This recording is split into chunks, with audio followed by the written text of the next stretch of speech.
713. To the great one, yeah, I'm riding. Why they on me? Why they on me? I'm flying. Sipping low key. I'm sipping low key and honest. Rider. I get those goosebumps every time.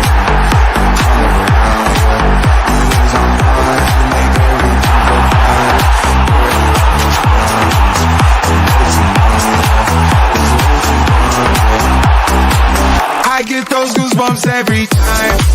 I need the Heimlich, throw that to the side. I get those goosebumps every time, yeah. When you're not around, we can throw that to the side. I get those goosebumps every time. Up the mods. Yes, sir.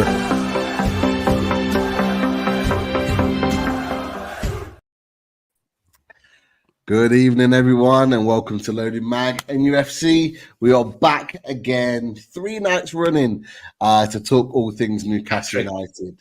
Yeah, we deserve the hat-trick ball. I'm sure we did at this point. Maybe we'll collect it in April sometimes, but let's I've got some new team members, Pete, just so you know, noted down. Thanks for the heads up, Johnny. Oh yeah. Okay. We'll talk. But look, it's great to have people in the chat. Make sure you're hitting those likes and all that good stuff nice and early. But we've got the boys in town. Myself and Daz have got some guests with us to talk some Newcastle United news. And it's a pleasure to have Geordie Dread Specs back in the house. And, of course, we've got Johnny from Newcastle Fans TV. So, boys, welcome. How are you both? Cool, man. Come on, man. It's a pleasure to be here as always, you know.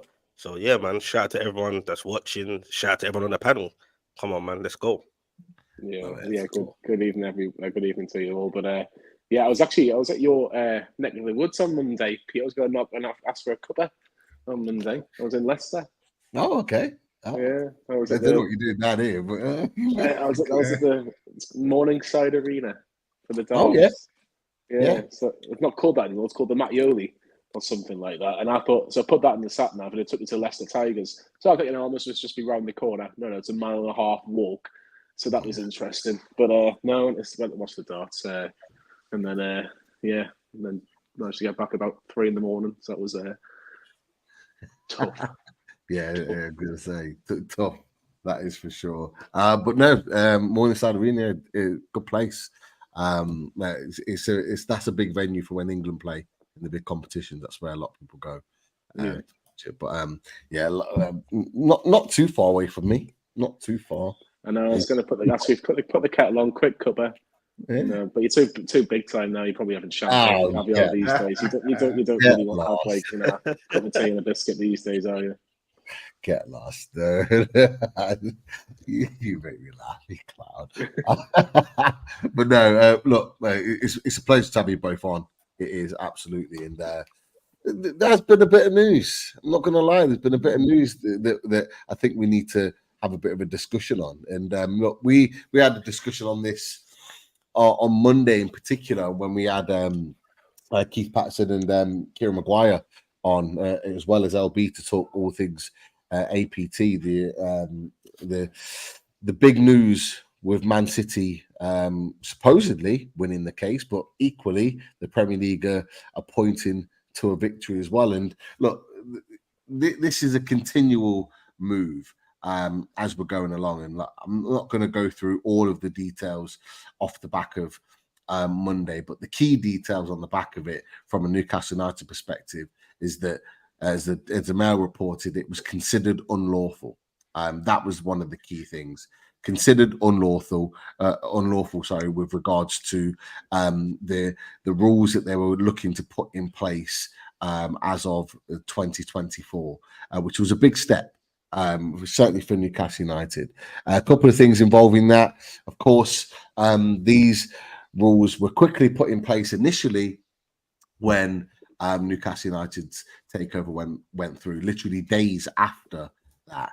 And very interestingly, 11 clubs, one of which was holding the fort for the other 10. We still don't know the name of that. There's been speculation, but we'll get your guys' ideas of who or which club that might have been.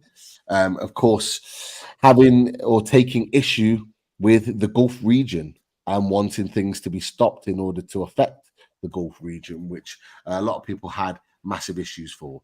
We know that Chelsea, ourselves, and Everton were in support and were kind of given as witnesses to that. We also know, although they didn't give any evidence, Nottingham Forest were sympathetic with Man City's cause, so they couldn't be considered a fourth. But it's moved on today, boys, and you know, at this point now, they've invited everybody to an emergency meeting to discuss things a little bit further.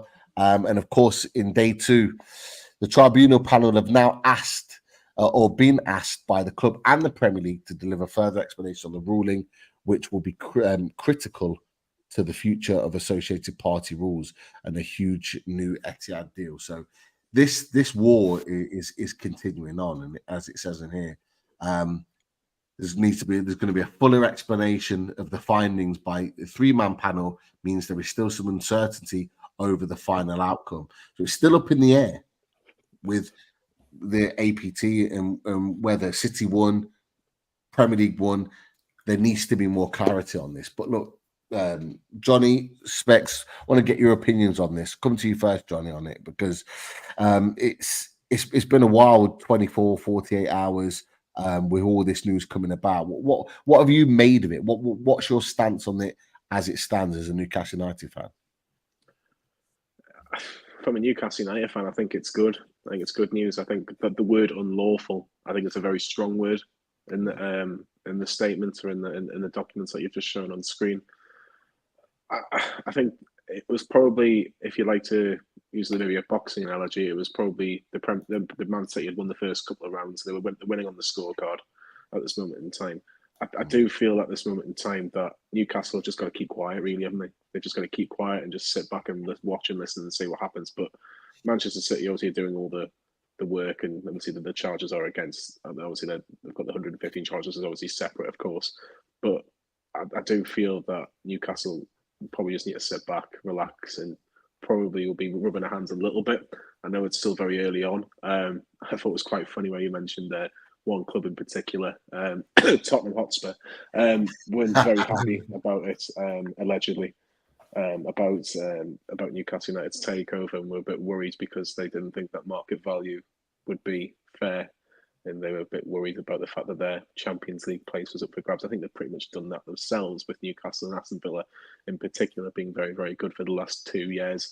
And I would say Newcastle and Aston Villa are more likely to get Champions League this season than Tottenham are as well. So I think they need to look at their own house before they look at ours, and probably Aston Villa's as well in that case. But yeah, from a Manchester City point of view, in terms of what they're trying to achieve, I think from obviously listening to a couple of different people, it definitely seems that the Premier League are trying to, almost lower it down. Aren't they? Just going to pat it down. Yeah, no, we're very, very happy with the judgment. Of course, there's 1 or 2 little things we're going to have to tinker, but we're not too concerned. Obviously, it's one of those things. But Manchester City have basically gone with 2 big punches and basically said, no, this is completely wrong, X, Y, and Z reasons. We need to get this sorted because we can, bring in more revenue from obviously commercial deals, which I think Newcastle will be going. Ooh, sounds interesting. Yeah, Specs. It's interesting that Johnny said this, because it's been a bit of a kind of split opinion. Certainly in the last 24 hours with Newcastle fans, is that Johnny seems to think from our position, just kind of sit quietly on it and just see how it plays out with Man City, because they're the big hitters that are going for it. They're throwing the legal money behind it. They've got the best lawyers in the house.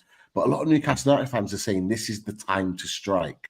This is the time that we should be fighting alongside them and putting all our weight behind it. Like, look, what do you make of that? The whole situation, how it's unfolding. But what do you make of that particular point? Like, do you think we should be backing Man City like tooth and nail, or do you think we should be doing what Johnny's said and just kind of sit back and see how it all unfolds? Well, for me, behind the scenes, who knows what Newcastle United's got lined up? Do you get what I'm saying? Right now, I see Newcastle as Manchester City's silent alliance. Do you get what I'm saying? With the silent alliances with them. I think it's a 50-50 one. Like, I understand some fans are like, yo, let's hit them now. Let's back it now. Do you get what I'm saying? But I think that time will come. Sometimes you got to hold the aces, bro. sometimes you gotta hold your cards, and you never know when the time comes down the line when Newcastle might need to really make a point and do what Manchester City's doing. So they're probably just holding back, seeing how things play out. But we all know what this is anyway. Do you get what I'm saying? Like, it's just teams, it's the obvious. They feel threatened. And that's what it comes down to. Do you get what I'm saying? I was quite surprised though, not because I'm for it, for the Premier League, how they've been going on, but I was surprised that, oh, it actually worked what Man City did. It's a very important word as well, unlawful. Unlawful. So that shows the Premier League trying to do some nasty things. As you said earlier, it's ironic. Literally days probably after Newcastle got taken over, all of a sudden this has been implemented. Like, was that always the plan, or was it just came out of thin air? Like, okay, Newcastle are here, let's try and balance and appease the other clubs, i.e. Spurs. Like, I know I shouldn't get me being from North London, Tottenham. That's a bit, but I'll say it out loud. I don't care. I love Newcastle United. So yeah, and there's a few other teams as well. Don't get it twisted. That's not. They just feel threatened, bro. That's all it comes down to. They feel threatened, especially when Newcastle ain't really even had the shackles off to really do what we potentially could do. So that scares him even more. Like, okay, Newcastle have kind of progressed already, Champions League and all that. Yeah, we finished 7th. Like, yes, we finished a bit lower, but we didn't go from 4th back to our usual 19th or 18th. So there's progress there. So imagine we do take the shackles off and be able to do what we do. So in terms of this is the time for Newcastle to fight now. For me personally, I don't see no rush, man. Let Man City do all the talking and put their money where their mouth is, because I'm sure it will benefit us in the long term anyway. And if Newcastle need to make noise, I'm sure they've got everything. Trust me, there's always things behind the scenes. Trust me, Newcastle ain't just sitting there. They've probably got certain things lined up in case. So yeah, man. So for me, I'm 50-50 on it. I understand make noise now or sit back and fall back and just see how it plays out. That's my take on it. Dad, yeah, Specs has just made a good point with regards to, you know, Newcastle sitting back and making sure they're ready to strike. You know, is that what Newcastle United should be doing right now? Just sitting there and actually planning ahead for these potential sponsorships, ready to strike at the right moment, because nobody knows at this point. It's clearly been said, and you put a message from someone in the chat saying that one of the Man City representatives has come out and said that it's been proven that it's unlawful. So how are those rules still being made to stand when it's considered to be unlawful? And if they're being unlawful, is this not the time to strike now and put something in that could throw a potential spanner in the works? But there's something which actually could be significantly higher than what we were originally going to go for. And they're in such a murky water right now, Premier League, that they couldn't actually turn it down. Could Newcastle do something that could just open that wide open for us as well as the Premier League? Yeah, they could go at it a number of different ways. They could. They could sit back and watch it all play out, like I think they're going to do. They could strike now and along with City and run their own case, or maybe not run their own case, or get behind that potential cat case that Keith was talking about, and a lot of people in the chat are talking about as well. They have even more evidence now, and as Keith said, he has evidence already, and there's even an element of racism as well towards Gulf-owned clubs. You know, there's a lot of things floating around there, but this and I suppose the question is as well. The question none of us know as what happens next. I think the next thing though is this meeting on Thursday. I think Newcastle hold fire until then, and see what comes of that. See what the Premier League dream up, and as even more stuff came out today, more will trickle out before that meeting on Thursday. So I think Thursday night could be a big night on that side of things. But I just want it's interesting how it's all playing out, and it's great to be a spectator listening in on it. But I think the end goal is we want to know, can we spend our own money and not not in a stupid way either. Like just be allowed to compete. Pretty much like what LB was saying. Let us compete and not have our hands tied behind our back. Yeah, it's the. I tweeted out on the Monday. It's like xenophobic behavior. In terms of just a pure dislike of a particular country or a particular region. The fact that they named it as the Gulf region tells you everything you need to know. They're not talking about Man United owners. They're not talking about Arsenal owners or Chelsea owners. They are talking purely about Newcastle United owners and Man City owners. That's who they're targeting. And if that's not it's as blatant as anything you could possibly read in an official document. It's absolutely embarrassing for me, and it proves everything. And look, Newcastle United owners, as you guys have said, sit back, take note, but remember this, because there will be a time in the future where they need Newcastle United owners. There will be a time in the future where they need us for something, and we need to remember that. Absolutely. But even more news coming out, which kind of frustrates really, because this is the type of thing that Newcastle United should be looking at, and it's happening in Spain, and it's this: Riyadh Air will become Atletico Madrid's new stadium sponsor, the Riyadh Air Metropolitano, and that deal was in place until at least 2033. Huge potential there. They'll require the naming rights. According to Spanish media, the value of the entire contract is between 250 and 300 million, looking at anywhere between 33 million a year. That's huge money. Huge money for stadium rights. This is it. This is the thing. And this is massive for me. I mean, you look at the last point there. This means that in the coming years, Riyadh Air could pay Atleti a huge sponsorship fee ranging from 67.7 million to 73.3 million per year. My question is, not necessarily to you guys, but feel free to drop in on this. If they're allowed to do that in La Liga, why can't we? And that, for me, that deal there, that's the benchmark. That is the benchmark.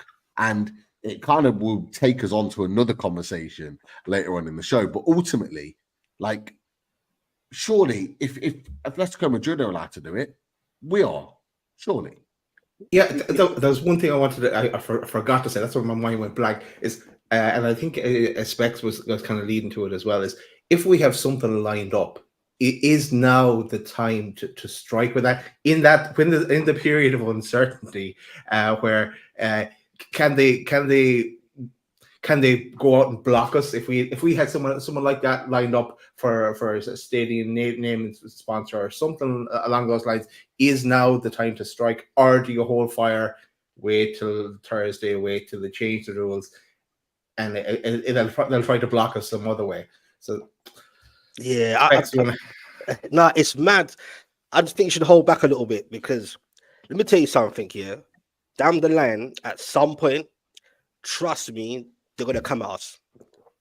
I don't know what it's going to be or how, but at some point, they're going to come at Newcastle United. And if you carry on progressing, the more you progress, the more you have little success, they're going to come at us. Do you get what I'm saying? So for now, I'd just say fall back and just see what's going on here. You get me? And Pete's right. Like, how come they're allowed to do that? And we're not, kind of thing. Do you get what I'm saying? I don't think the Premier League is fit for purpose anyway, to be honest with you. I think it's all a bit of a shambles, really. Yes, I believe there should be some kind of balance and some kind of rules, but it's getting out of hand now, bro. Do you get what I'm saying? Look how they dealt with the Leicester City situation. Big shambles. It's an embarrassment already to themselves. That alone just shows them, bro, you lot ain't serious. And you wonder why the government are trying to force their way to take control and oversee the Premier League and all that, which I don't want, by the way. I don't think that's good for sports anyway, for the government. Can you imagine? So, yeah, I think we should just hold back, see what's going on, let Man City do what they're doing. Do you get what I'm saying? Like I said, believe me, I think we're silently their alliance. It's bait. You hear the wordings, golf and all this. Let's keep it real. This whole thing is against Newcastle and Man City. Let's keep it 100. Do you get what I'm saying? And a few other teams will back it a bit. You know what I'm saying? Because what you got to understand as well these days in this modern era is even the so-called smaller clubs, most owners, even for the smaller clubs, they've got money, bro. Yeah. Do you get what I'm saying? They've got money. Do you get what I'm saying? So, and they should. I think it's blasphemous that they restrict us so much from doing certain things. Like, I genuinely believe, I'm not a lawyer or a financier, but what I'm saying is any new owner that comes, at least for a year or two, should be able to release themselves and compete. You get what I'm saying? So let Newcastle fall back. I'm sure I go on other channels. You know, other channels try and mock Newcastle. Like, it's hard to get proper say on other channels because I think it is deep down, they're threatened by us. But they laugh and mock and say, you know, big up to Daps as well, by the way. But they'll mock and say, oh, you should follow City and get your lawyers in check then if you want to do this and that. No, Newcastle are playing it smart. We don't want no 115 charges. We don't want all that. You get what I'm saying? Some people say to me, oh, Spix, don't you think we should just go for it and just forget it? Let's just go for the deducted points and go for this and that. I said, nah, man. That's sickening. That's not what I love football for. You get what I'm saying? Oh, let's just do that and get deducted points. And nah, we don't want to be like that.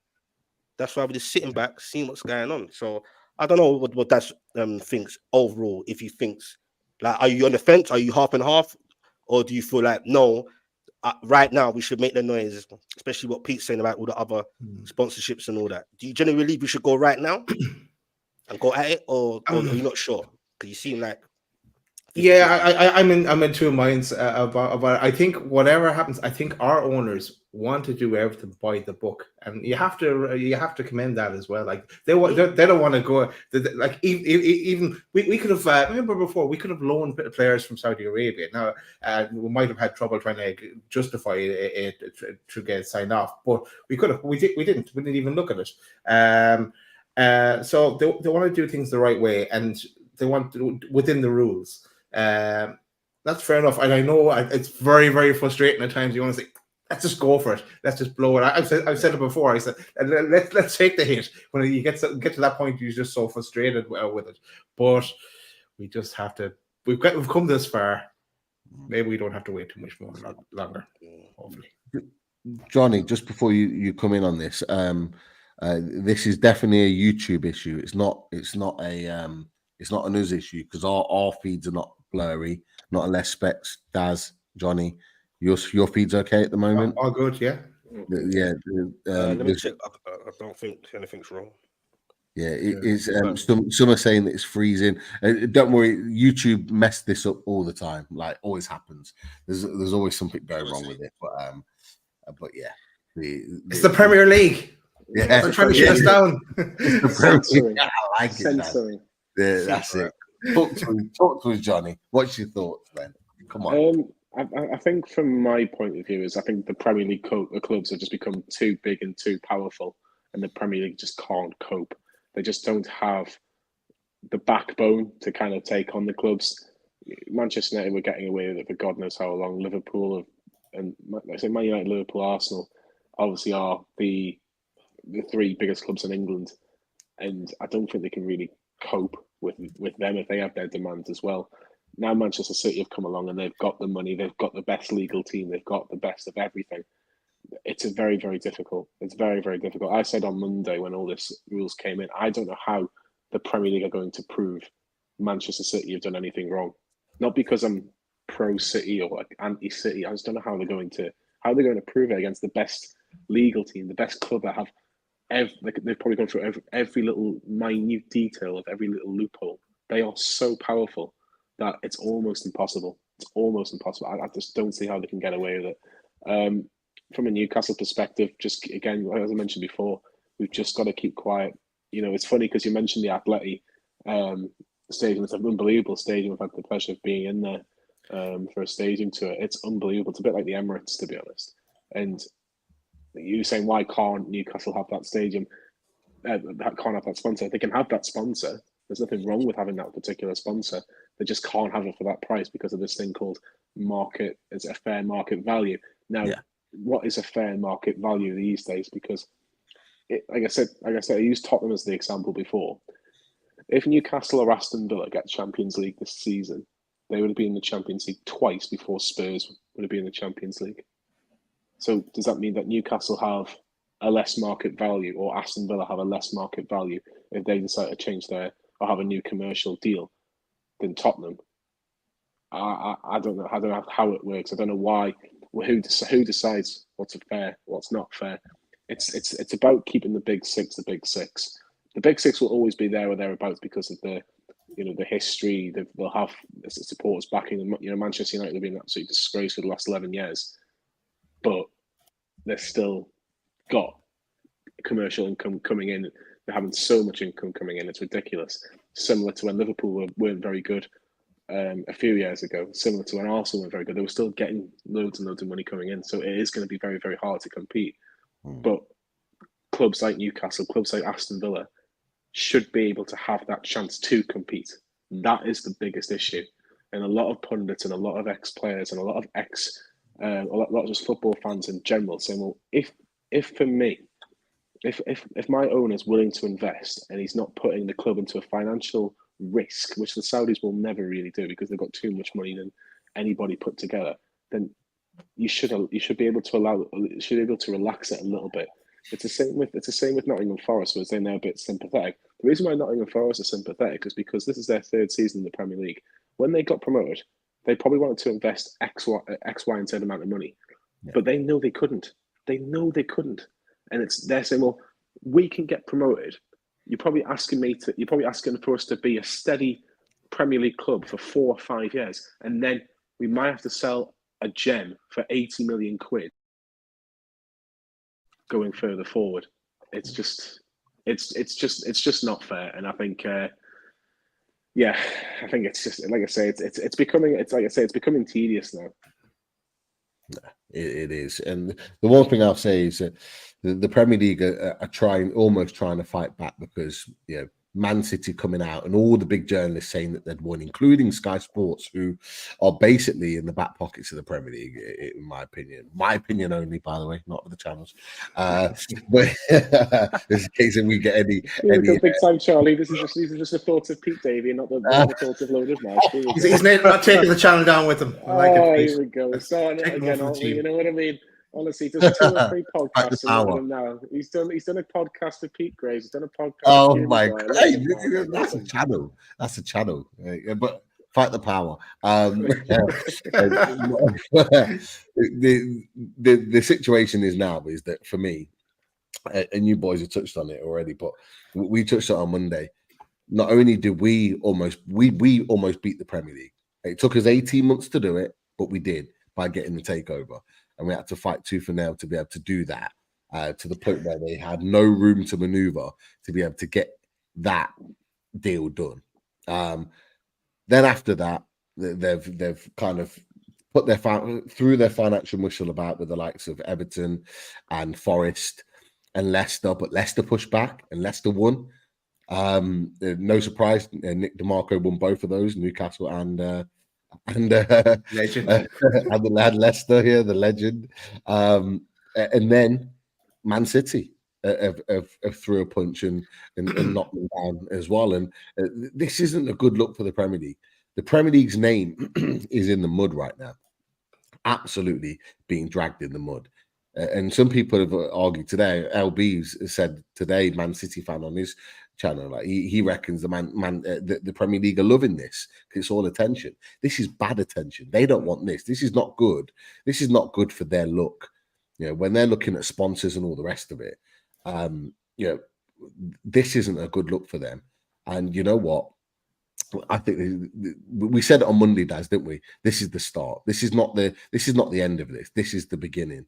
Yeah. And my final thoughts on this is that when is it? Is it this Thursday, next Thursday, that meeting? This Thursday. No. Is it this? What day is today? Wednesday. Wednesday. So is it tomorrow or next? No, it's not tomorrow. It's the week. It's a week. Yeah. So if it's next Thursday, right? What should happen now? And I think more teams will be very wary about this. I think Forest will now be in line with us. I think there might be 1 or 2 others that might well be in line with us that weren't before. Aston Villa should be one of them. I think they'll be looking at this and going, right, What are you going to do, Premier League? You're saying you're going to change the rules, or you're going to make the rules fit and make them lawful. Newcastle United should be right at the front of that queue alongside Man City, going through that with a fine-tooth comb. And if it isn't to Newcastle United or Man City's liking, they need to be taking them back to arbitration again. And they need to be going, dragging them through the mud all over again. They've got no room to maneuver now. They are the Premier League are backed in a corner. And I'm not convinced that some of those big clubs will be as willingly wanting to support them in this situation, because this has huge ramifications moving forward. And I think, legally now they are almost compelled to make sure that this deal or this next agreement is lawfully watertight, because clearly a lot of their rules are not. I was just going to say, really quick, Daz. 14 out of 20 clubs have got to agree to any changes. That's just how the Premier League works. It's their rules. If any changes are to be made or implemented, 14 of the 20 clubs. Now, we've spoke a little bit about who would be very interested in terms of having a talking point. Newcastle, Manchester City. I think Chelsea will be interested in this conversation as well. Aston Villa, I think, will have a keen interest. So there's 4 clubs straight away. You only need another 3. Everton get evidence. They've got new owners. Everton, Manchester City, Nottingham Forest. So that's 7 clubs straight away. They need 14 to pass these rules. So if it's not to the club's liking, they haven't got enough teams to go for it anyway.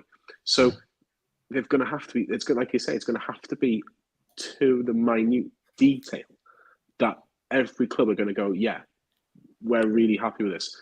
But the problem is that the clubs, it's like your promoted clubs and your clubs that are just happy to be where they are. Your likes of your Crystal Palaces, your Bournemouths, your Fulhams of the world.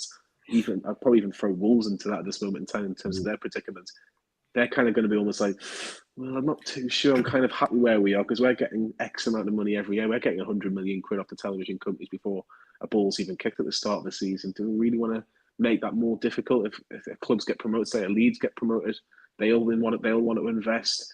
I don't really want to mention, but Sunderland, I've got a backing. They'll probably go, if they get promoted, they might think about it.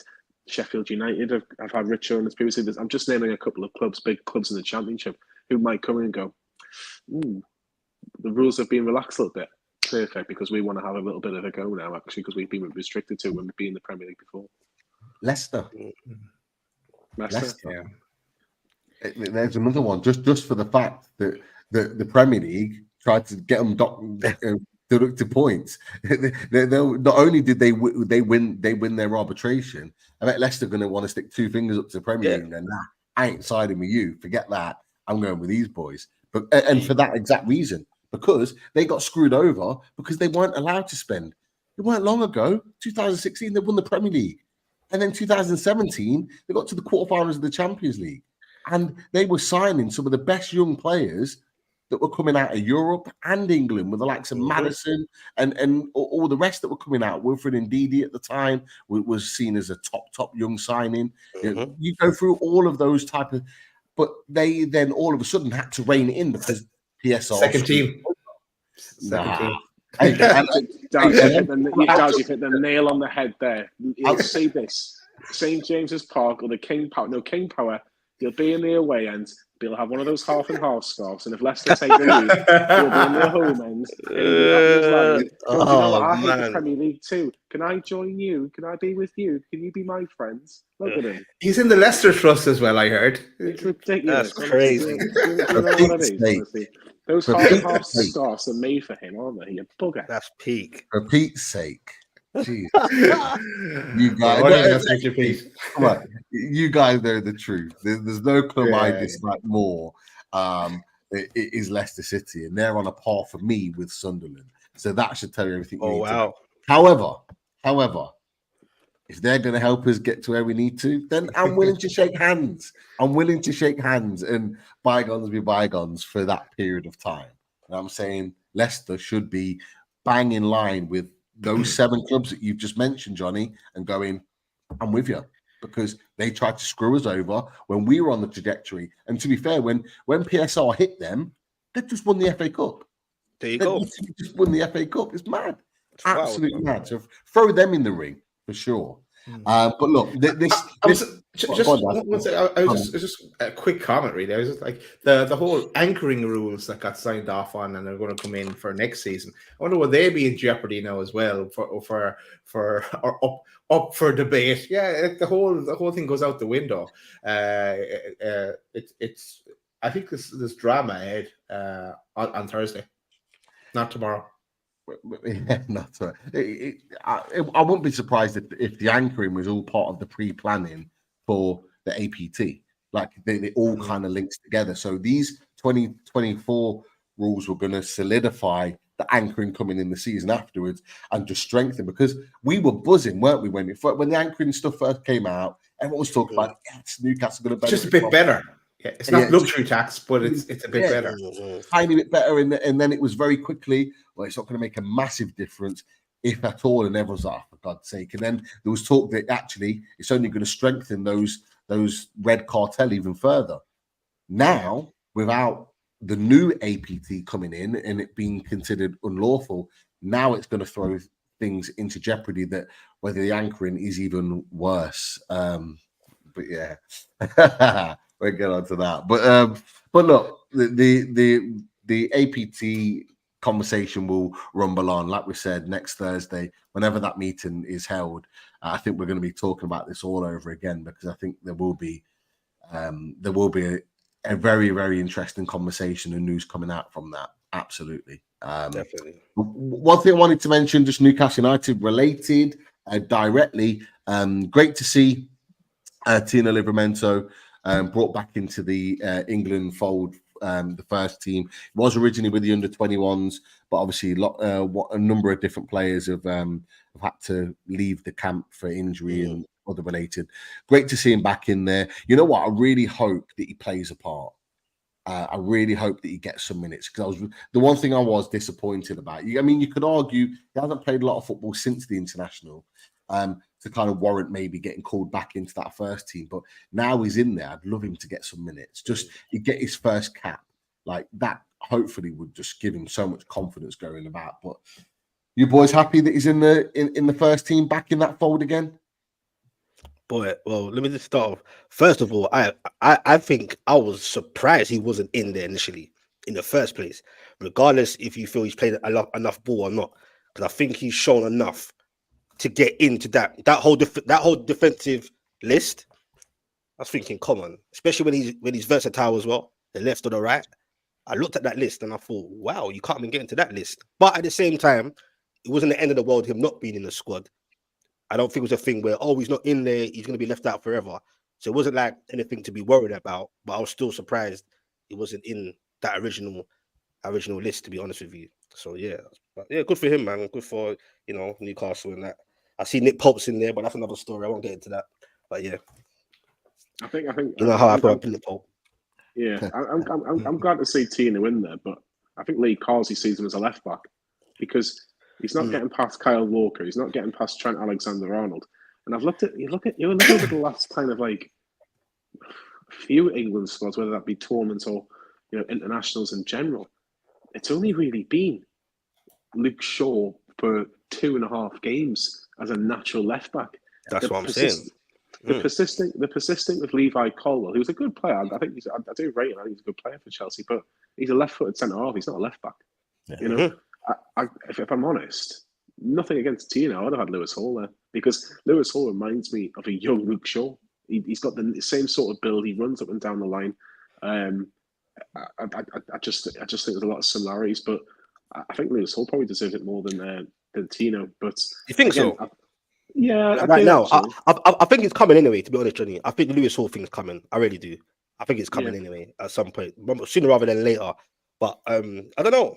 Like, even though Lewis Hall is our original left, do you still prefer Lewis Hall without England right now in a position? I think he's more of he's natural, isn't he? Where Tino's not. Tino can do a great job as left back, but Tino never meant Lewis Hall. Like, for me, like the Nations League, like, let's be brutally honest, no one really cares. It's glorified friendlies. They're not qualifiers. They're not the massive tournaments. Daz's Cup final was in September when Ireland played England, and we absolutely battered them with the 2 Irish lads that scored. So that was a good afternoon. Like, I enjoyed that. But I like, I turned it off at half time, I think. yeah, I thought so. But Lewis Hall, for me, like, why don't you throw him in against Greece, with the greatest respect as a Republic of Ireland? Because we should be walking against these teams. It's Finland as well in that group, isn't it? So, like, let's like Curtis Jones in that squad. Give Curtis Jones minutes. Give a few lads that we've seen certain players play for England so much times. I actually think it benefits certain players if they're not playing every single week, in terms of having that bit of break in one of the international breaks, to have 2 weeks off.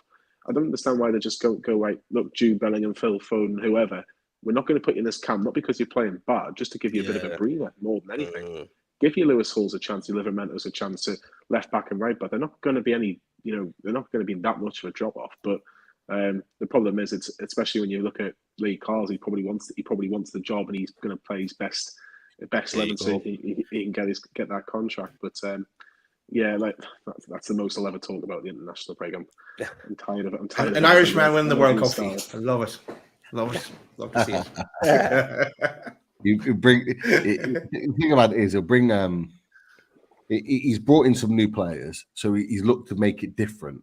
But bringing in a whole host of new players will just it will look like it's disruptive. But I do agree with you. Like in times, not every international, but every so often he needs to bring in a new face and give them an opportunity. Because the way I see it is, how do you know if they're ever going to be an international player if you don't give them the opportunity? Someone like Lewis Hall, for example, who's performing brilliantly at under 21s. Like, why not give him the odd call up? Like, if it's an international break where it's purely friendlies, bring him in. What's the worst that can happen? Bring him in, give him a couple of games. Like, if he doesn't perform that well or doesn't perform at the level you expect, put him back in the under 21s. He's going to be there for another 3 years anyway. He's going to be qualify for it. Why not? But give him the opportunity to show he can play at that level, especially. For me, the last 2 games, I think Lewis Hall's been fantastic. I think we've all said that. He's been brilliant at Man City. City game was brilliant. Yeah. I thought it was good again. I thought that, to be fair, I thought the whole defence in general was good again at Everton. And so, if he's being consistent, why not give him the opportunity? But look, we'll wait and see with that. However, another big topic that we want to talk about, that we tend to talk about every time that we bring you boys back onto the panel for Talking Toon. You only talk about it then. That's Sorry? the only time we talk about it. That's the only time we talk about it. The only time we actually do talk about it. And that is, I think, the Specs wants it out, which is why he disappeared from the screen. Give me one second. I'm joking. Look at that living room, though. That's some living room he has. That's his new stadium. Amazing. Yeah. Maybe that might be the look in the new stadium, if there is one. Now, the stadium topic is a hot one and has been certainly for the last 2 weeks. Now, it kicked into overdrive the other day when Luke Edwards came out with an exclusive that Newcastle will build a new stadium, even if they remain at St. James's Park as part of a larger city centre redevelopment. Craig Hope then talked about some positive informal talks with the city's freemen who have been guests at St. James's Park over the Leazes Park, brings new stadium into play, but it will need the city council on board.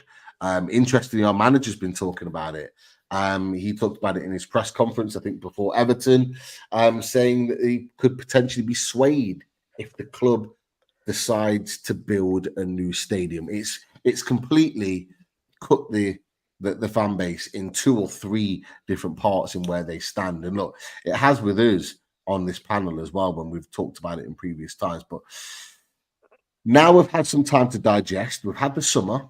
We've had PSR and everything that's gone on beyond it. We've had 60,000, I think, fighting for literally 5,000 tickets for the Arsenal game just recently the other day. So there is huge demand for tickets, way more than the stadium can even facilitate. What do we do, boys? Where do we stand on this? Is it time for a new stadium? we're going to find out in 2025, early 2025, when they make their final decision.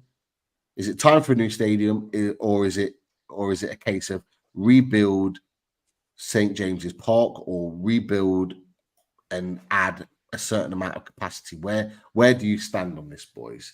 Talk to us, Johnny. Go on. Before I start, I think there's two things I want to say before I say what I'm going to say about whether or not we need a new stadium or whether or not we're going to redevelop. I think the first thing I would say is that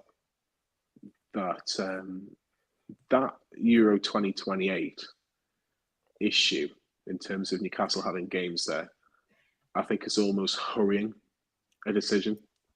And I think it's almost a case of, well, if whatever we do, we need to do it sooner rather than later, because we're meant to be hosting games for the Euro 2020. I think we're meant to be hosting 3 or 4 games, whether that be a couple of group stage games and a potential last 16 game. So regardless of whatever decision is made, that is lingering over Newcastle United right now, because we're almost in 2025 now. And how long will it take for a new stadium to be made? How long will it take to redevelop St. James's Park? None of them are ideal before everyone has their opinion. The second part of that as well, I think the Leazes Park situation as well has changed fans' opinions. And what I mean by that is that for fans, pretty much like myself, I've been pretty much 99.9% against moving away from St. James's Park. I think it's been softened a little bit because there's been information about possibly, say, reporters, Luke Edwards has mentioned it there, hasn't he? About positive talks with the Freeman about Leazes Park. Yeah. Now, people are saying, well, if it's just moving next door, moving to your neighbour's house, I don't mind that, because it's an extra couple of minutes walk from St. James. It's still in the city centre. You're going to build a brand new state-of-the-art stadium, etc., etc. Now, that's not my personal preference. It's my second option. My first option is still always, what can we do with St. James's Park? Because it is unique. It is, in my opinion, it's a fantastic stadium. It may not be the state-of-the-art of Tottenham or an Arsenal or whatever, but it's our home. It's unique. People don't like coming up to Newcastle in terms of opposition fans. They hate it. You know, last season, I think it was only Manchester City, Liverpool, and then the freak result against Forest. You know, you're talking 2 of the top 3 from last year in Nottingham Forest. You get that freak result in the season, it happens. But no one else likes coming. Arsenal didn't like coming last year. Chelsea didn't like coming. Manchester United didn't like coming to last year. It took City to the last minute. It took Liverpool to the last minute. So if we look at it like that, my preference is always stay where they are. The problem is, I think the debate amongst the fans at this minute is, how big does this stadium need to be? And I've always said continuously, it needs to be about 65 to 70,000. Now, I understand what you said before, Pete, that there was 40,000, I think, or 50,000 people looking for tickets against Arsenal. You've almost got to kind of put that to one side, because it's Arsenal, it's at home, it's a big game. But no disrespect, if Leicester are coming to town, are 40,000 people going to be queuing up for Leicester? I'm not 100% sure. Me. You are. You've been half and half scarf. You can't get a ticket in the home, and you'll be in Get lost that half and half scarf rubbish. Get lost, man. Honestly, you'll be saying Filbert Street was as good as St. James's Park, than you. No, but my last point on it is that whatever Newcastle United decide to do, particularly if they decide to move from St. James's Park, remember what the number one priority is. Make it the best football stadium. Don't make it the best cheese-making factory as Tottenham are trying to do it. Don't try and make it the best NFL stadium. Don't try and make it X, Y, and Z. Simplify it and make it the best football stadium that you go, wow, this is an unbelievable place to play football. But look, there's going to be so many different arguments, conversations, debates. There probably is loads of comments right now saying it needs to be this, it needs to be that, it needs to be 90,000, it needs to be at St. James's, it needs to be X, Y, and Z. There's so many different opinions on it, and I probably haven't got the right one, but I still want to stay at St. James's. Bex, I know it's a topic you don't always like talking about, particularly, because it is a very emotive one and it is split Mm, so many different ways. But I what, hate it. what are your thoughts with all the information that we're kind of getting in the last week or so? Where do you stand on this? Yeah, I appreciate you said that first part because I've been a bit weird talk, especially not being, you know what I mean, a born and bred Geordie. But look, home is home. In the ideal world, you wish you could somehow do something with the stadium and try and uplift it and try and modernize it, not just internally but externally as well. But unfortunately, because I heard when Johnny said basically let's not do like an NFL thing and all those kind of stuff. Unfortunately, if they're going to put their money where their mouth is, I believe that is the kind of direction they would go anyway. Not just appease the fans, but everything's about business, bro. Let's keep it 100. Let's keep it a buck. You get what I'm saying? Yes, they care about the fans, but at the end of the day, it's all down to business. Do you get what I'm saying? So they're not just going to move a stadium just for the fans. They're going to do all sorts. Trust me, because at the end of the day, it's also about revenue as well. It's marketing as well. Do you get what I'm saying? For the club.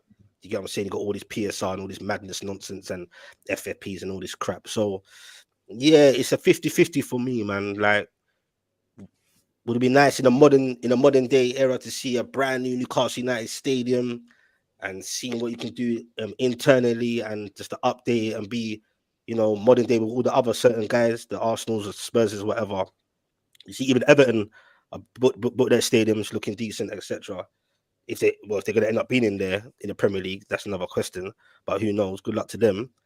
But yeah, it's a tricky one, man. To get what I'm saying, like, and also just atmosphere wise, once you change stadiums, I think it's also important how do they implement fans sitting in certain places. They got certain sections where they're allowed with the loud ones, and then you got how would that go about?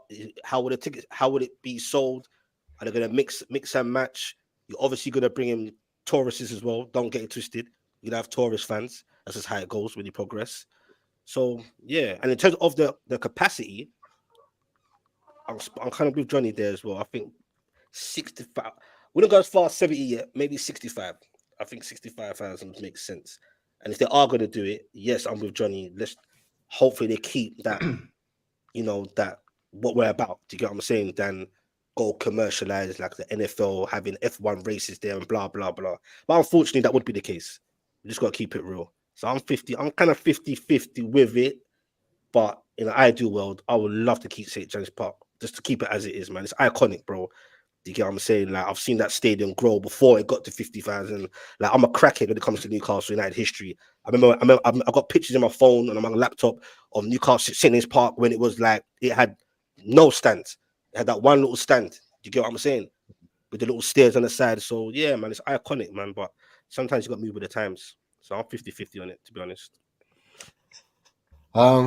It's a really difficult one. Proper. Guys, where do you stand with it? Because and I'll throw these up for all of you because people are talking about different variations of how it can work. People are trying to visualize what it could potentially be and what it could look like if there was a new stadium in place. And like NUFC Gallagher have thrown some great visuals out there. So big respect to him in their account. They've said that a lot of talk about Leazes Park, but Castle Leazes it could be a better option. Very very similar in terms of how it works. So doing a sort of 3 sides of the stadium, then building the other part whilst we're already in it to develop the other side. And other teams have done it. Liverpool have still had games when they were developing their big stand as well. So it could be done, and it could work particularly very similar to how Tottenham did theirs. But we've maybe got more land around us where we could have enough space to play matches and have the pitch in there in place. This is just obviously an example, or do we? That's the thing. It's an interesting one. But Tottenham have done something similar. We would have to make sure that we could still play on one of the stadiums, whether it was the new one, if it was to be like this, we'd have to ensure that the Castle Leazes Stadium in the image, we'd have to be able to play in it. We'd have to, because there's nowhere else we'd go, and I don't think there's anywhere else that be comfortable going. 100% not Sunderland. I think people would be against Middlesbrough. There's nowhere else that can house the amount of fans that we have anywhere local. Like there just isn't, and I don't think Newcastle United can afford to have really low gates for any significant period of time. So there are other examples that are put in there.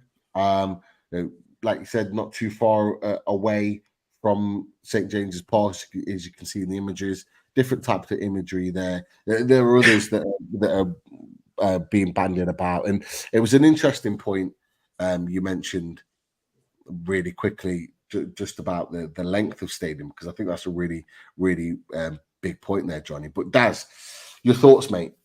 My thoughts on this. I am absolutely fascinated by this subject when it comes to St James's Park, and like Specs, I've been talking about St James's Park for about 34 years since I started following Newcastle. 33. So I was 11 when I started support Newcastle. But it's there's so many variables. There's like the listed buildings. There's the Freeman. There's Urban Council. There's Lees's Park. There's Castle Park. There's areas down there near the river. There's areas outside the city. We talked about near a racecourse. There's once in a generation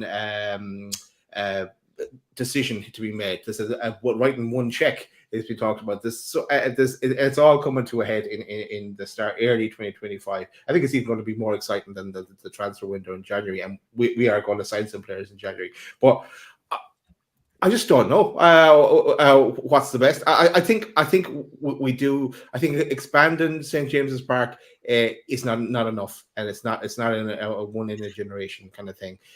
Rebuilding St James's Park is very interesting.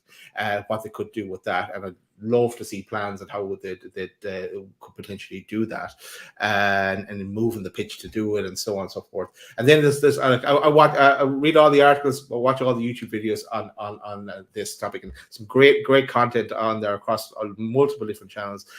Some shutting down any talk of going into Lees's Park or into Castle Lees's. I've never even been there myself. Seen it from a distance. I drove through it actually on our way out to that game that we played against you, Johnny. I can't remember. No, there's so many interesting things to come on this. I myself would be in favor of a kind of a rebuild. I liked in that picture that you said there, but can we get into that area that's protected, and that one there, that'll be unbelievable, and allows us to stay in St James's Park while that's going on. And then it's what would you do with St James's Park afterwards? Is it for the women's team? Does it need to be altered then to give back the green area back to the Newcastle area? I don't know. So many variables, so many talking points, but just a lot to look forward to. It just like things like this was you didn't even think about things like this with Mike Ashley. It's going to be exciting no matter what happens, I think. And then when it comes to the size of the stadium, I know, Johnny, you're saying certain size of stadium. I think build it. You're doing it once. Build it big enough. And I'm sure you can block off certain areas that you're not using as well, so it's not going to look deserted if there's a lower attendance at a certain point in time. Make it multi-purpose so you can bring in get more revenue in to the club as well. I definitely don't want a running track around it like West Ham. That's a disaster. You can hardly see the game. But then there's also different viewpoints as well when it comes if you're a season ticket holder, if you're not a season ticket holder, if you're in the ballot and you're not getting tickets, you're all frustrated. If you want to plan ahead in coming to Newcastle, if you're living from a different country like me, and you want to try and get the best price flights because you're paying enough to go and attend the match and spend a few days in Newcastle. So many factors. Be very interesting. Early 2025 when we finally get a decision. I think to appease everybody, in terms of ticketing, hospitality, international fans, all these things that the club have been talking about a lot of all of these things recently. I think a new stadium will kind of almost answer a lot of those problems in how the club moves forward, because there are more hospitalities now, more interest from sponsors coming to watch games and being a part of it, but we haven't got the facilities to accommodate, whereas like other teams would be able to. But because we have so many mad fans that are packing out this stadium constantly, you know, AFC Wimbledon on a Tuesday night, cold Tuesday night, and we're literally selling out a stadium for what was it, a third round Carabao Cup game, like, or fourth round, whatever it was. Like that's unique. That doesn't happen anywhere, and we have to facilitate for that. And we've got to think ahead, like, because we're thinking about this stadium for where we currently are. Newcastle United in 3 or 4 years' time aren't going to be, or not wanting to be, where we are right now. We're going to want to be further ahead. We're going to want to be Champions League every year. We're going to want to be buying the best players. We're going to want to be eventually fighting for the title in years to come. And with that will generate more interest. It will generate more hospitality. It will generate more sponsorships. It will generate all these things that this current stadium won't be able to facilitate. And that's just the reality.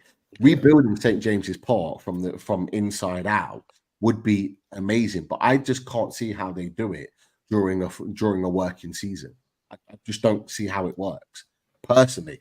But I'm not the expert in that domain, so I have no idea. But having it being able to be done whilst matches are going on and in game days, and facilitating every single fan that's going to be packing out of that stadium every week, I don't know how they're going to make that work. You know, you look at the East Stand, for example, they're not going to want to do it half-hearted. They're going to want to make that stand as big as it possibly can. How do you do that with the listed buildings? I mean, there's a picture here, like with the current state of Newcastle United, the listed buildings being kind of incorporated in that through the red lining, and if we moved it, they were talking about putting the greenland back where the St. James's Park was. That would maybe appease the council in that, because they're putting the greenland back, the nature aspect back into the city, so we're not losing it in any way. And that may be a way around it. And sorry, Pete, just jump in there. There's and Johnny, you can correct us here. There's like a bandstand there as well, and this historical kind of a bit protected buildings within Lees's Park as well, that are close to what's being talked about building over. So I don't know, some of these things, they don't look like it'd be too easy to persuade people to do something. I think that the problem is it's never going to be easy, but I don't like saying this, but money talks. Money talks. I'm sure there's a right price for everything, and like I say, it's not the way that I think the world should be, but it's the way the world is. Nothing's gonna. I think the biggest thing I'm going to say, regardless of all these stadium debates, nothing will be perfect. Nothing will be. You mentioned the word appease before, Pete. You cannot appease every single Newcastle fan. We've all had our own opinion, and it's all subtly different. And it's only 4 people. We've got how many people in the comments? How many people watching today? We've got how many people that are not watching this and they'll have their own opinion. There was one comment before about saying we need to move with the times. It's just bricks and mortar. Essentially, it is, and I get that. I think I'm kind of at the stage where I don't like change. I think that's probably what it comes down to. I like what it is, but I completely accept the argument what the vast majority, well, I say the vast majority, a majority of people are saying. We need to move with the times. We need to start competing. I just don't want them to lose the element of what Newcastle United is. It's a football stadium. It's a very, very good football stadium. It's a football mad city. You've got football fans who support Newcastle. Like, all 3 of you are not from the area, but you love Newcastle United so much and you care so deeply about it, and you live, 300 miles away in Pete and Specs' situation. You live in a different country in Daz's situation. So there's so many different elements to this. Just please just get it right. Whatever the decision is, explain it in detail. These are the questions you're probably going to ask him regarding against the decision we've gone with. But I want us to, as a club, have enough information to back those questions up, because there will always be questions to whatever the club decide. But yeah, we'll get through Christmas first. Got a few games first. Got to get through the Carabao Cup and get Wembley first before we can think about that. And Johnny, you're right. You don't like change. I remember you came on our show about 2 days before the takeover and said it's not happening. It's not happening. And then the night of the takeover, oh yeah, you were all in the thick of it. Do you know what it was? You I always wanted remember that. Yeah, you'll be surprised to hear Sam Mulner mentions that a couple of times. Does he? But no, yeah, just the odd time. But no, in all seriousness, I think. But no, I'll put my hands up. I didn't think it was going to happen. I think at that time, like, it's funny because obviously we're talking about the anniversary of it in the last few days. I think because we were so used to the fact that we were getting close and then something would happen. You know, that seems like a long distant memory now, doesn't it? With everything that's happened over the last 3 years, I don't think any Newcastle really saw it coming that quick. But it was good that it did happen as quick as it did. You know, on a Wednesday lunchtime, the piracy gone, and then by Thursday evening, we're all having cans and we're all thinking, "Oh my God, we're going to win the Premier League soon, man." But that's how quick it can be. Definitely. There's one point that you touched on that I think is interesting, is that I thought it was a really good point you made about the fact that the Euros in 2028 is coming around and the decision needs to be made soon. I could be wrong here, but I believe one of the stadiums in Riyadh was built in like 11 or 12 months. They managed to build one of their huge, unbelievable stadiums in that sort of record timing. So if the Saudis have got an appetite for it and they want it done, they've got the money to put behind it, then possibly it can be done in time. I'm not saying they'll be able to do our stadium in a year if they would. Different regulations as well, though. Yeah, different regulations. But if they've got the money behind them, which we know they have, and the power and the appetite to get it done as quickly as that. Because I know that Tottenham's got put back quite a little bit. So did Everton's, because of other little financial issues that went on. But I don't see that being a problem with the Saudis. I think they'll put everything behind it. But you know, I think it's an important point to make, the fact that they have got time constraints, because we are almost committed to those matches and being part of that event. Can I come in really quickly? It's just I've seen a really interesting comment about Kingston Park. And this is just my personal opinion on this. This is nothing, obviously, you know, I'll go and watch the women's team as much as I physically can. I have a sneaky suspicion that the club will try and buy Kingston Park for the women's team, because they need a stadium, and Kingston Park's the perfect size. Kingston Park, in terms of the Newcastle Falcons, are in a difficult financial situation. The girls need a grass pitch if they get into the WSL next season, which is 50-50 at the minute. But they will be a WSL team in the not too distant future. It would not surprise me if Newcastle United just say, look, we'll buy the stadium because we need to put a grass pitch in there.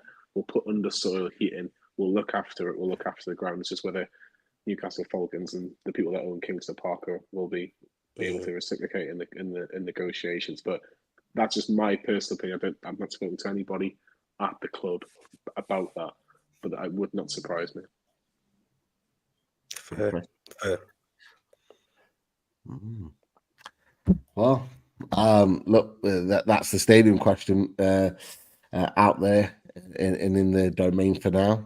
I'm sure we'll revisit it at some point. But what's interesting from my perspective, listening to you boys talk about it, I know you weren't on the last one, Daz, but opinions like in the chat from what I'm hearing from especially from yourself, Johnny, where you were very adamant to begin with, and you talked about that when you were talking about it earlier. Like, opinions in the fan base are beginning to change. People are starting to come round to the idea, and it just makes me think that was that the intention of the club, because they knew how passionate we were initially about St James's Park. Was this sort of long game where we're waiting for it, with PSR being and affecting us the way we are, and us knowing that we need to build revenues and sponsorship over that time? Is that part of that long game to go, we need it? like we want to be up there. We need it, and almost kind of presenting that to the fans, and the fans coming round to it naturally rather than it be forced upon us and we get pushback.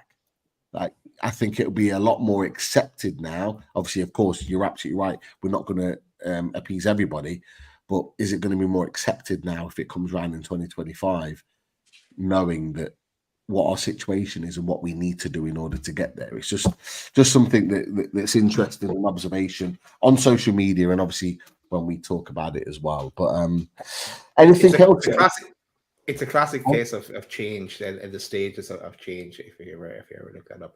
But the other thing I was going to just point out, one last thing as well, is that it is interesting the people that Newcastle are bringing in, like they're bringing in someone from the Reuben brothers who's now part of the board, and he's links to the council. They have the brought in Brad. I can't think of he's probably in this Brad picture. Miller. Yeah, he's on one of our pictures, and all these people who are. It's all lining up nicely. As you link into what you said, Pete, it's a plan. It's like we can't just smack this on them and then suck it up because there'll be outroar. But in stages, it's a softer landing to land this, whatever this is, turns out to be. The guy that's on the board of directions, Roger Thornton. It is Roger Thornton. Yes. He's worked with the Reuben brothers a lot, and a lot of work that they did in Newcastle, and ongoing work as well. Great work actually they've done. So some of them there. That's it, I think, lads. Yeah. No, unless there's anything else to add, it's been a really, really good chat about both topics, APT and the stadium talk. Great to talk to you guys as always. Yeah, great to have a great panel and having a good conversation. So look, plug your channels before we go. Specs, where can people find you? Come and subscribe to your channel. Yeah, man, it's there, man. I'm always doing my live watch-alongs, whether I'm having a meltdown or happiness. Bit of a bipolar one going on right now. But yeah, I'm Specs, Geordie Dread TV. You know what I'm saying? Hit me up. Feel free to sub. It's free. I appreciate everyone on the panel. Appreciate everyone in the chats watching as well. And yeah, man, we're Newcastle United, man, and it's got to stick together. But yeah, I appreciate it, man. I'm Geordie Dread TV. And yeah, big up to the lads, man. Johnny, where can people find you, fella?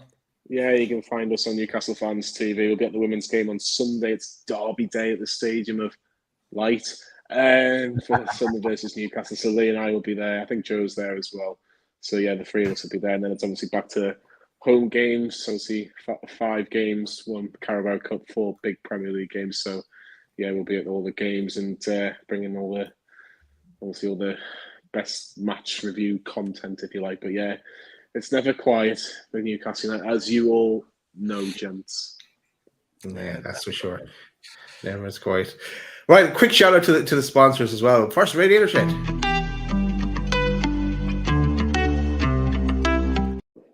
That's the wrong music. Who wants to hear that? That's the old. What? That's not the right one. All right. Hang on. Boom, here it is.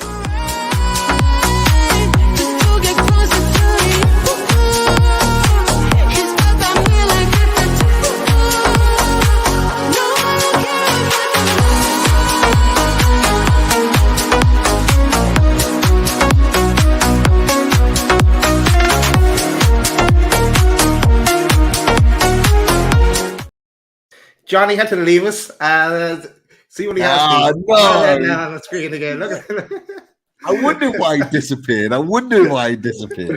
Guy, never let it go. Had to bring it in there. Yeah, they do it. A nice troll. Have you got any polish, boys? We've just run out. I'll get some for Radiator polish.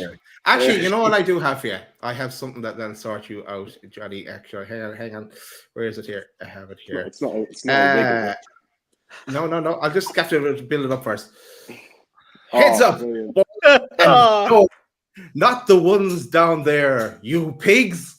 As the script says, I didn't write this. Listen up. Forget your balls for a sec. They're great. Don't worry. And meet the new MVP of your shower routine, the scalp buffer. This could be, you could use this, Johnny. And no, it's not just another razor or deodorant for your southern hemisphere. Those are great too.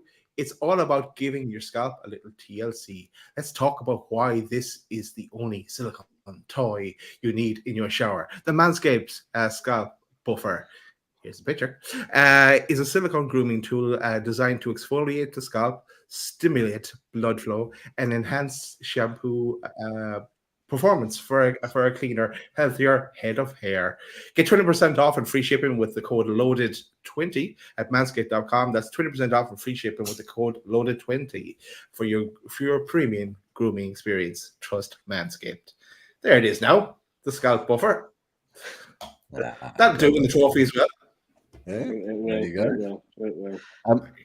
Kenzie wanted the poll for the stadium just before we go. Oh yeah. I'll read out the results. Hang on, Yeah. I have it in my other screen. Well, it's all over the place here. All right. So the results were: the question was stadium talk. Once in a generation, one check. What do you have in UFC for the medium long term? So 55% of the votes was build in Leazes Park or Castle Leazes. Rebuild St. James's Park got 30%. Expand St. James's Park got 13%.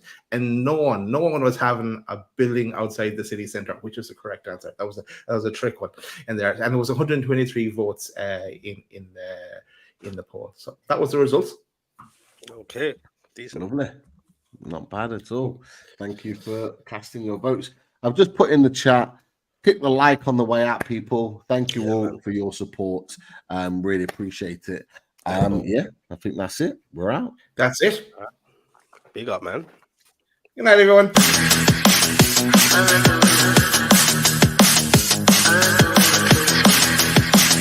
Bye.